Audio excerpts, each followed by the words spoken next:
Power star Pawan Kalyan Janasena party పెట్టినప్పుడు దాని పట్ల వ్యతిరేకత చూపించాడు ఆయన అన్న నాగబాబు.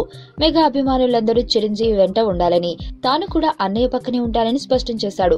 కానీ ఇప్పుడు ఆయన ఆలోచన మారుతున్నట్లుంది. చిరంజీవి రాజకీయాల్లో నెమ్మదిగా ఇన్యాక్టివ్ అయిపోతున్న నేపథ్యంలో తమ్ముడి వైపు మొగ్గు చూపుతున్నాడు నాగబాబు. ఈ మధ్యన జనసేన మద్దతిచ్చిన విశాఖ నిరసన ర్యాలీకి నాగబాబు కూడా సపోర్ట్ చేయడం గుర్తుండే ఉంటుంది.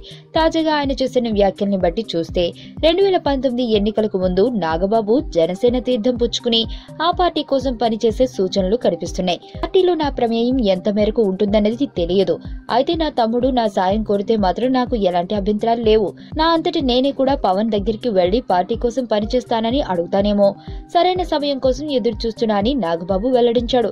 పవన్ కళ్యాణ్ కు తనకు కొన్ని విషయాల్లో విరుద్ధ అభిప్రాయాలున్నప్పటికీ తాను అతడికి మద్దతుగా నిలుస్తానని, ప్రత్యేక హోదా డిమాండ్ కూడా తన మద్దతు ఉంటుందని నాగబాబు వ్యాఖ్యానించాడు. ఇక మెగా ఫ్యామిలీతో పవన్ కళ్యాణ్ అంటిముట్టనట్లు ఉండటం, ఖైదీ నెంబర్ 150 ప్రీ రిలీజ్ ఈవెంట్ కు పవన్ దూరంగా ఉండడంపై నాగబాబు స్పందిస్తూ, చిరంజీవి మీద కళ్యాణ్ కు ఎంత ప్రేమ ఉందో నాకు తెలుసు. వాడితో ఉన్న సమస్య ఏంటంటే తన ప్రేమను బయటికి వెల్లడించలేడు. అన్నయ్య మీద తన ప్రేమను ఎవరు శంకించలేరు. ఖైదీ నెంబర్ 150 విషయంలోనూ పవన్ చరణ్ కు ఎంత సపోర్ట్ చేశాడో చాలా మందికి తెలియదు. తను బిజీగా ఉండడం వల్లే ప్రీ రిలీజ్ ఈవెంట్ కు రాలేకపోయాడు అని నాగబాబు అన్నారు.